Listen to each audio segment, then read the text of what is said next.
सजावल खां मोहम्मद हनीफ सजावल जी रिपोर्ट मुताबिक़ सिंध एक्शन कमेटी जे सॾ ते 27वीं तरमीम ऐं क़ौमी कारकुननि ते कूड़नि केसनि ख़िलाफ़ एहतिजाजी रैली कढी वई। रैली मामू लाडो चौक खां शुरू थी पब्लिक पार्क ताईं पहुती, जंहिंमें वॾे तादाद में सियासी ऐं क़ौमी कारकुननि शिरकत कई।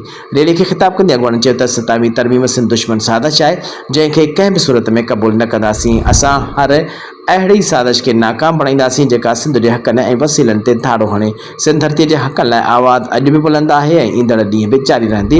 रैली में सिंध एजुकेशन कमेटीअ जे अॻवान नवाज़ खान सौर, जिस्कम शहीद बशीर खान, ज़िले सजावल जे सदर मोहम्मद खान पठान, जिस्कम ज़िले सजावल जे organiser Mansoor Ahmed Memon, Sujawal city chief organiser Shahjahan Lagari, Najibullah Memon, comrade Yousuf Kumhar, Aftab Chandio, GSN क़ौमी मखाज़ जे सदर नौमान शोरो, SUP अॻवान मुश्ताक सुमरो ऐं ॿियनि क़ौमी अॻवाननि